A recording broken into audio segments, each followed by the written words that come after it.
I'm gonna give that rainbow hair chick a piece of my mind. So a lot of you guys have been messaging me asking me, what do you think about this girl? What do you think of this video? What's your opinion on this? Drag this chick. Calm down. I don't need to drag anyone. I already work out and I don't want to do any more physical labor than what I have to do. So you guys asked what my opinion was on Posi Panda's video, Diet Culture Holiday Survival Guide, how to stay body positive over the holidays. And personally, I was not gonna do a video on this because one, the holidays are over, it's summertime, and two, because it's just kind of old and people already made response videos to it, so I didn't know it was that important. But you guys asked, so I will try and deliver. Now, Posi Panda fan crew, listen, I am talking to your little faces right there.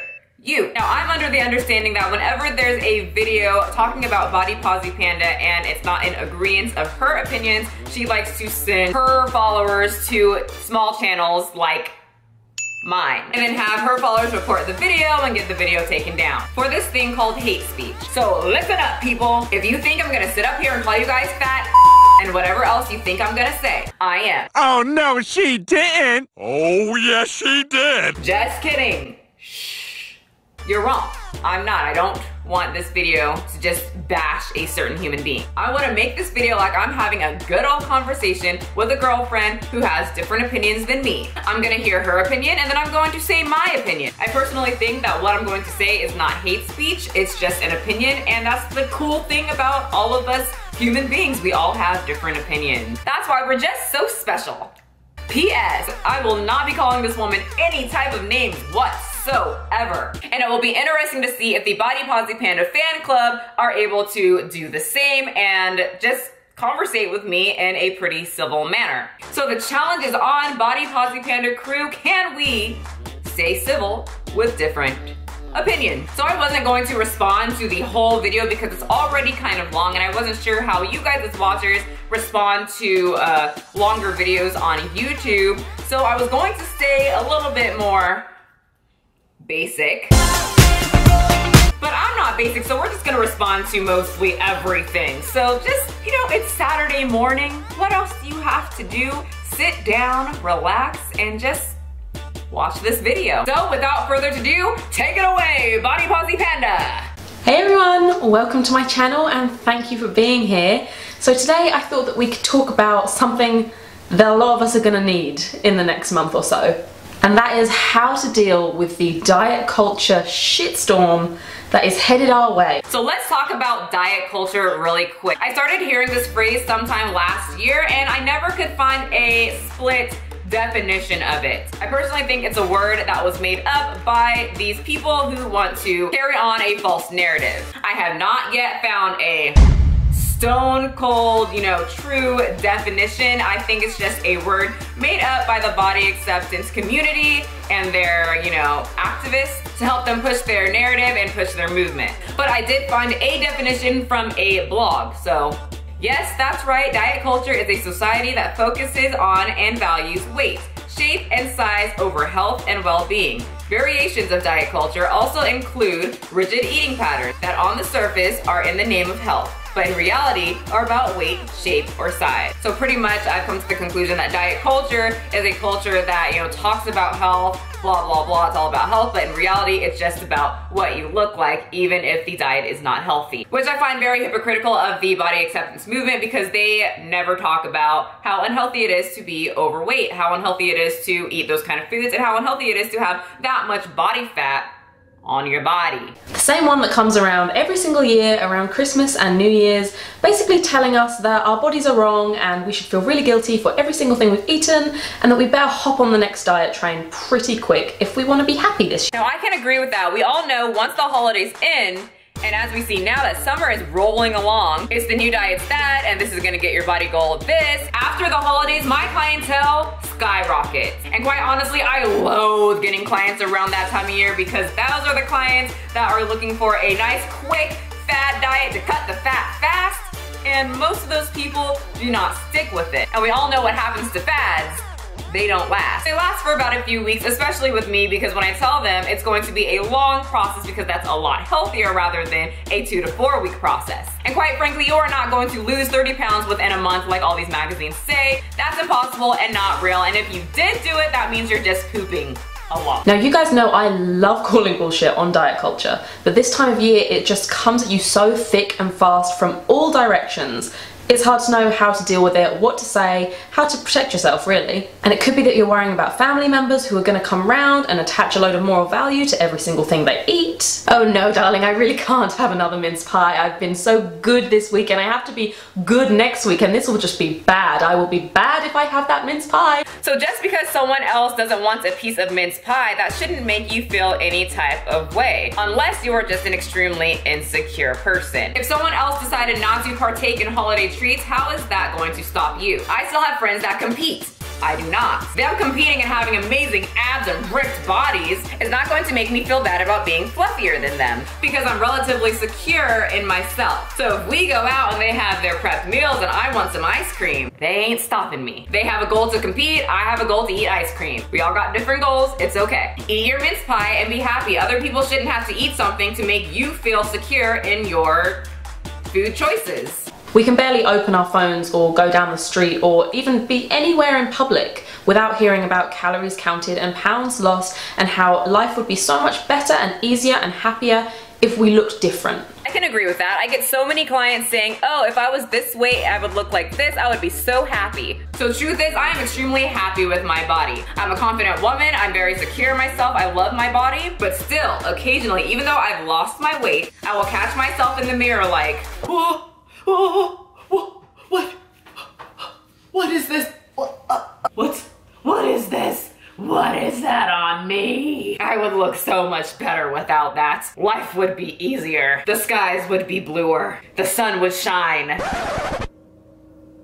Wait, I live in Arizona. It's 120 degrees and the sun's always shining. You are never gonna be completely happy with your body. There's always gonna be something going on that you subconsciously want to change, no matter how confident you are.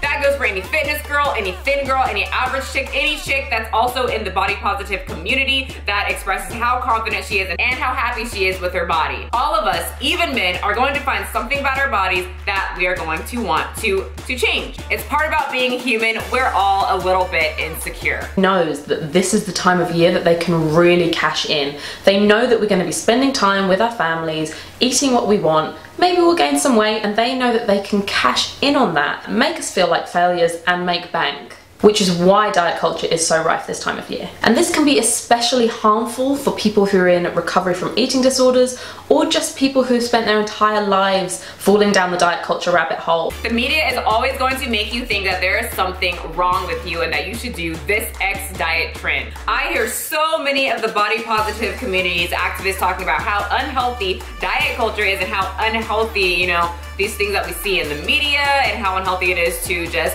strive for this unrealistic body type, and how it's so bad for people's self-esteem, and how it's so bad for their mental health. How about how unhealthy it is being overweight or having too much body fat? If we're gonna talk about health, I think we need to talk about all aspects of health. So why, I'm asking you, body positive community, that you guys never talk about the side effects of being overweight, being unhealthy, eating a whole mince pie. I am a huge advocate for balance. Here are some of my tips for fending off diet culture and staying in your body positive mindset. Number 1, set your boundaries. Decide right now that you deserve a body shame free holiday, which you do, because we all do. Yet you're just going along fine, Christmas Day at the table, everything's cool, and then bam, diet culture bomb. And you weren't expecting it and you don't know what to do about it. If you are comfortable enough, then you could kind of do the same thing as before and explain the situation, call them up on what they've just said. This could look something like, I know you don't mean anything negative by it, but the way you just spoke about your body or about food, that can be really damaging to me, because you know I've really struggled to accept myself and to have a good relationship with food. And now I'm trying this thing where I don't put myself down and I don't obsess about calories and weight, and it would just be really helpful for me and my mental health if you could try and do that with me. Okay, so here's the thing. If I'm sitting there at a table and I eat a huge, ginormous feast, along with dessert, and then I wash it down with another plate of dessert. That's literally how my holidays go. I have a problem. Honestly, I really did. I was a binge eater.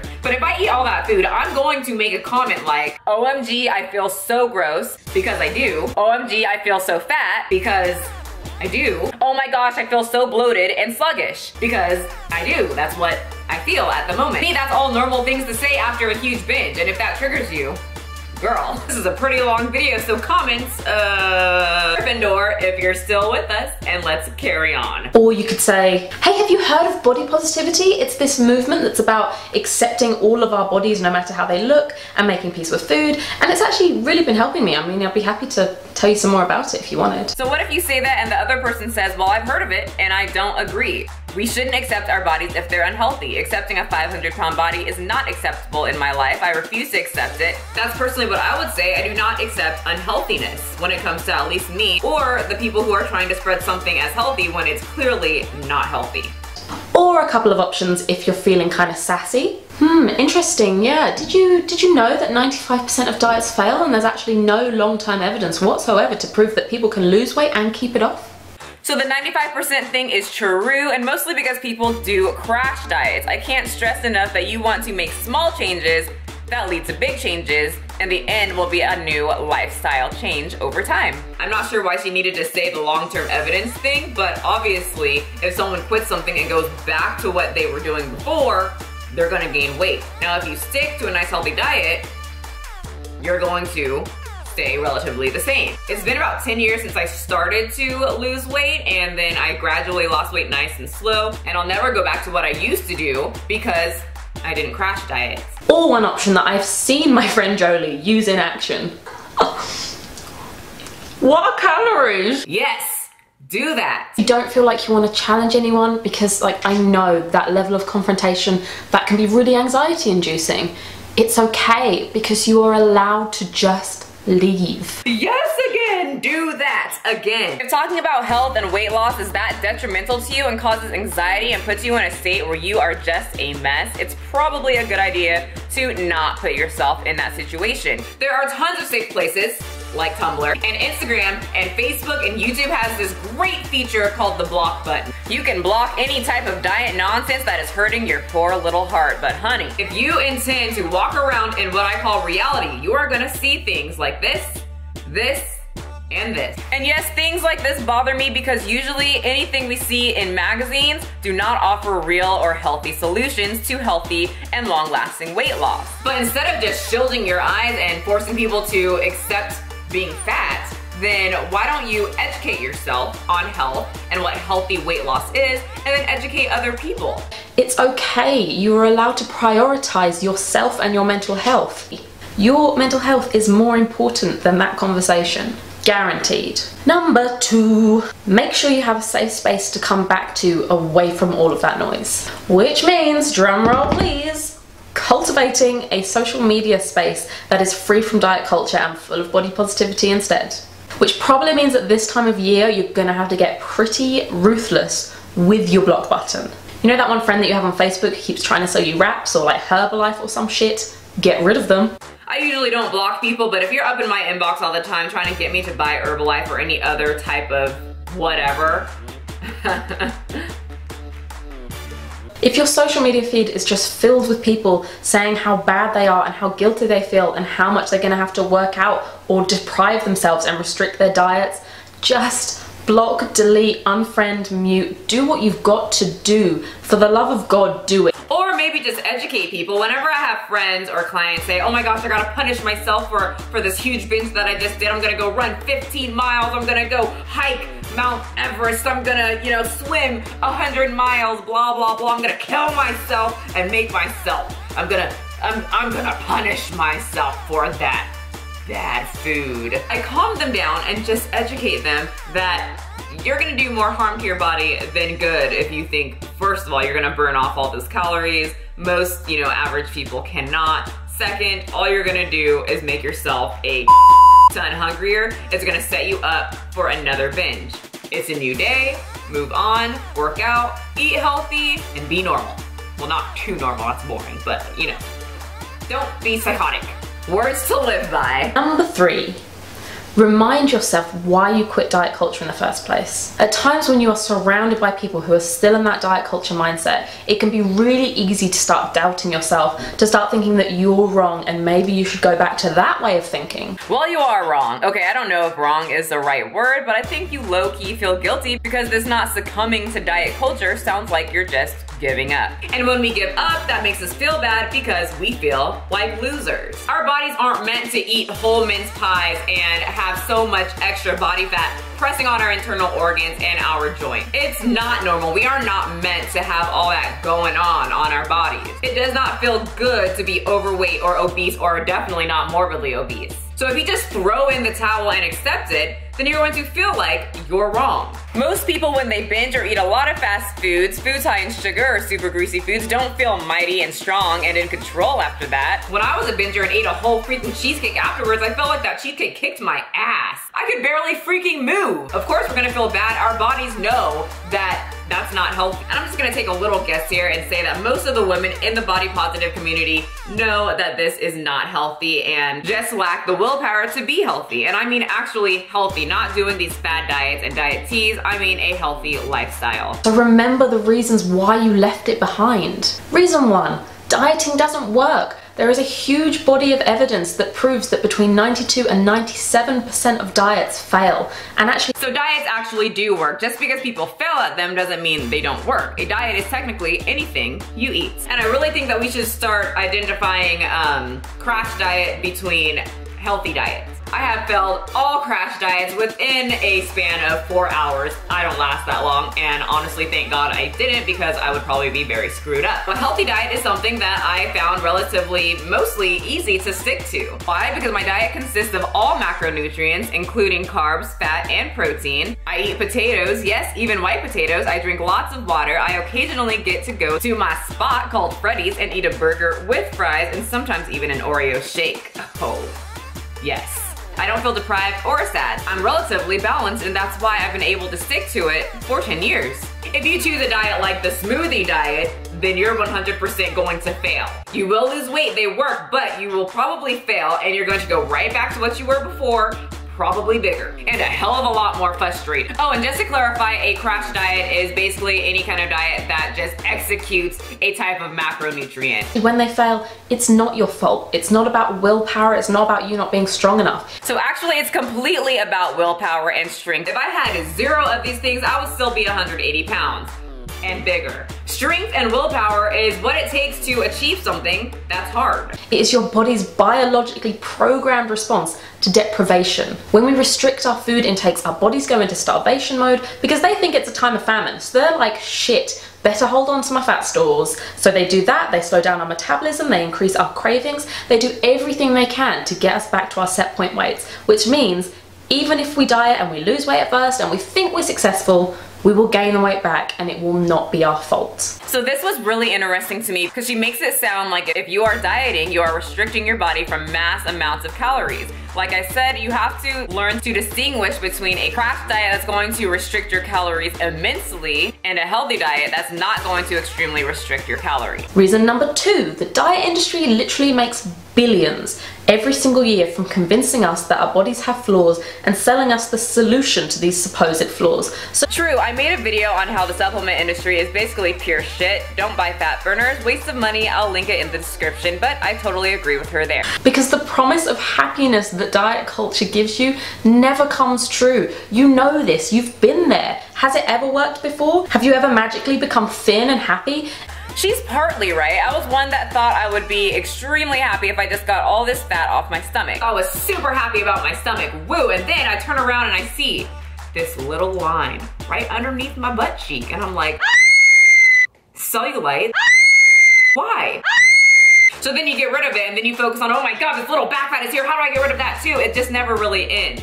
So like I said in the beginning of this video, you're always gonna find things that you're gonna be insecure about. The media is gonna make you feel like there's something wrong with you. So honestly, just You have to learn how to get mentally strong. Otherwise, it'll just never, ever, ever end for you. But that does not mean to not eat healthy and just accept an extremely large, unhealthy body. It just means we should eat healthy, work on accepting our flaws, like a little bit of chub and chub on the stomach or some lines underneath the butt cheeks, and accept that we are not going to look Photoshopped. But I do have to say I am happier than what I used to be because I worked for my body. I'm also healthier. I'm very active. My goal when I stopped doing the crash diets and failing over and over again was to get healthy on the inside, and then hopefully it shows on the outside, which usually when you get healthy on the inside, it comes spilling out of you for your outer appearance. And in that, I gained confidence and a sense of control over food instead of food controlling me, aka all my binge sessions I used to do.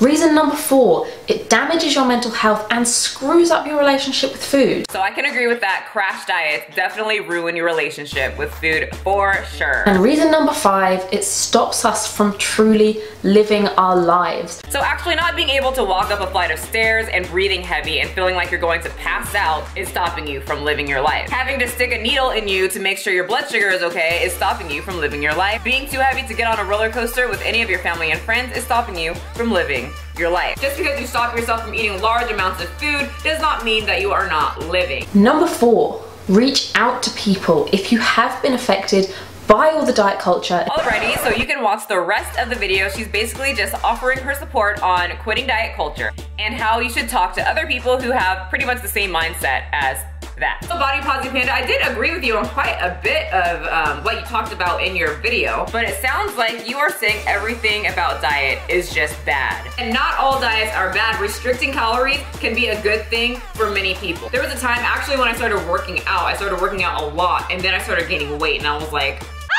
but the working out was making me extra hungry, and I was eating, you know, not the best type of foods that were very calorie dense in small portions, and I was just gobbling it all up because I was starving. Once I started keeping a food journal and I was eating well over 3,500 calories, it made sense as to why I was gaining so much weight. 3,500 calories is 1 pound of body fat. You eat that in a day, every day, and you will put on some serious weight pretty quickly. Especially because I was eating pure, fatty, lard-filled junk food. So I just took that 3,500 calorie number and restricted my calories. I took that number and brought it down 200 calories. So then I was eating 3,300 calories, and it didn't feel like I was just restricting so much. A couple of weeks after that, I would go down a little bit lower until I got to around 1,900 to 2,000 calories, which is great for me. I like to eat throughout the day. It's enough food to keep me energized, and it goes with my activity level. But I restricted my calories, and I wasn't starving myself. That was good because I was on the way to be 300 pounds like most of the people in my family. And I am a hobbit size. I'm 5'2". That is not healthy. And I am so happy that I did not accept that. And I will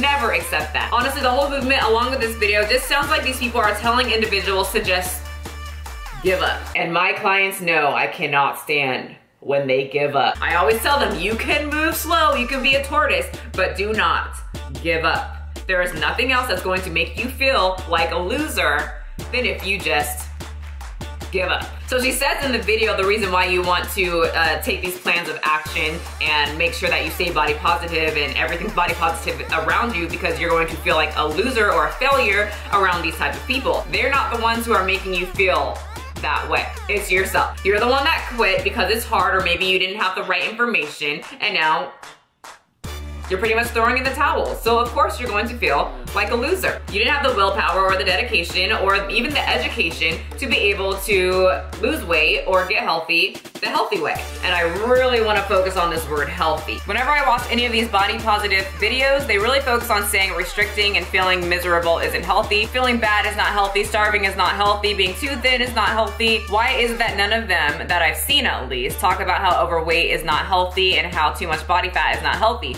Being overweight is not good for your mental health either. I'm probably a mentally unstable wacko. Hormones. Fun stuff. But when I was bigger and eating unhealthy food, that makes you crazy as well. Junk food, it's been proven, can screw with your brain and can lead to things like depression and other issues. So you can't advocate for health in this aspect and then sweep all the other health topics underneath the rug because it doesn't fit your narrative or your movement. I competed in figure and bikini. I'm very upfront about it. When someone tells me they want to compete, I tell them it's not healthy. A lot of those girls have body issues and food issues, and it's just not a healthy industry, especially if you are very mentally weak. I'm a very strong person, but it can still you up, and I'm very upfront about it. I'm very talkative about it, and I think it's very important that the body positivity community starts talking about how unhealthy you can be when you're overweight, obese, or morbidly obese and eating these type of foods. But whenever I talk about competing or being too thin or anorexia or anything like that being unhealthy, everyone's in agreement.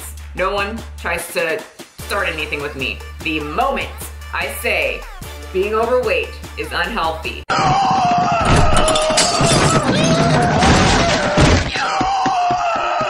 every time. I don't understand it. So that's my response to you guys. I'm very interested to see if my video gets flagged or puts my channel in jeopardy. And I'm very interested to see if the Posi Panda crew can have a civil conversation with me and my followers in my comment section. So it's Saturday. I'm gonna go to the gym. It's leg day, and I'm gonna come back and we're gonna see what you guys are talking about in there. I hope I don't come home to